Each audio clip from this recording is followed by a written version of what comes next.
Hey everybody, Rich Lang here again down in the bunker at Prep U. Hey, I was going through some paperwork and I happened to find the written copy of an article that I submitted to an online prep magazine, oh gosh, probably 5 years ago, and it was published on their website, which was kind of cool. I thought that was very neat. I also had a couple other articles, which I'll share with you in another video. But what this article was about was emergency planning's common mistakes. And I kind of just wanted to go over these with you real quick. It will be a short video. Number one common mistake, not planning at all. Ben Franklin, one of my buddies, as you know, talks about beer too. Failing to plan is planning to fail. We all know that. We plan trips to the doctor. We plan trips to the grocery stores. And how many times have you come back from the grocery store and somebody says, "Did you get such and such?" And you go, "It wasn't on the list, so how did I know to get it?" So again, it's just like in an emergency, or staying at home during an emergency, or getting out of Dodge during an emergency. You have to have a plan. All right. The second one is not practicing that plan. Practicing that plan is very important, because how do you know the plan's going to work or not? How do you know if there's any little tweaks you need to do to that plan? And that even includes packing your car, like we've talked before about the stuff that you have here. And is it marked to go in the car? And have you taken it all out there and tried to fit it in the car so you don't leave the kids and the dogs behind? And then the third biggest one is not staying aware of your surroundings. I say that at the end of every video. Always be aware of your surroundings. Most disasters that happen, there's some kind of a sign that's coming. When a storm's coming. If it's raining in the mountains of California, there's going to be mudslides. If you have a G8 summit in your town, you're going to figure that there's going to be some problems, with people. Number 4, trying to carry too much on yourself or in your car. I just said it. Did you pack too much? Did you pack it the wrong way? Does it fit?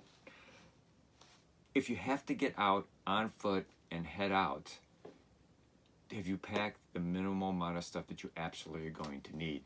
Because we in the Boy Scouts always say that an ounce in the morning feels like a pound in the afternoon, because as you go, it gets heavier and heavier and heavier. Number 5, if you're purchasing store shelf food, rotate it. During a disaster and not being able to get to the store is not the time to find out that this is, 1919 and the stale date on it was 2015. Did I just say 1919? I think I did. Again, words are hard, as my daughter would say. It's 2019. Time to find out that it's 2015 is not when the disaster happens. And like I said before, please, donate the food soon, within 6 months, 4 months of the stale date, because they need to get it out to the people so they can use it. Or if you want to, just have a stale date party and invite all your friends and neighbors over and cook all the food up yourself.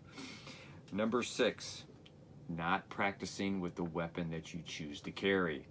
Huge mistake. Don't go out and buy a weapon, get a couple hundred rounds through it, and then put it away and forget about it. There's no reason for not practicing. And if you don't like firearms, I get it. That's cool. Choose something that's going to protect you and your family, something that you can carry with you, and that's totally up to you. Number 7, failing to get everyone involved in the plan. You could have the greatest plan in the world, but if nobody else knows about it, not a great plan, is it?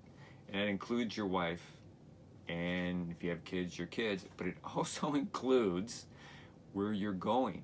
If you have a relative, like I have a son who lives about 60 miles away from here, which is a perfect distance to get out, if he doesn't know we're coming, or if he doesn't have an idea that we might be coming, he isn't going to be prepared.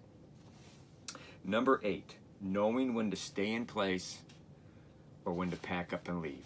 Only you can figure that out. It all depends on your area. It all depends on circumstances. What's affected? What is it? And are all your family members together, and can you bug out together? And number 9, relying on technology. Your plan can not only rely on technology, it has to rely on the fact that you may not have the modern day technology. You may not have GPS. You may not have messaging. You may not have phones. So you have to know where to go. You have to have maps. People have to know where to meet, just different things like that. So remember, have a plan, practice that plan with dry runs and training.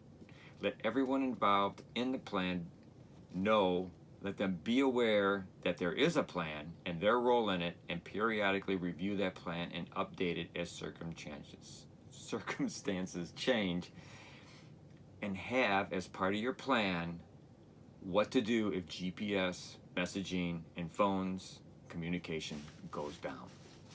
So that's really 9 common mistakes. I know there are more. You're probably all thinking of a few. But those are the top ones that I wrote about for that article. So as always, thank you. Please subscribe if you haven't already. And please make comments on it. It really helps out. It lets me know if you like what we're doing. And as I've always said before, always be aware of your surroundings and be prepared to count on yourself for up to 72 hours and prep like your life depends on it, because it does.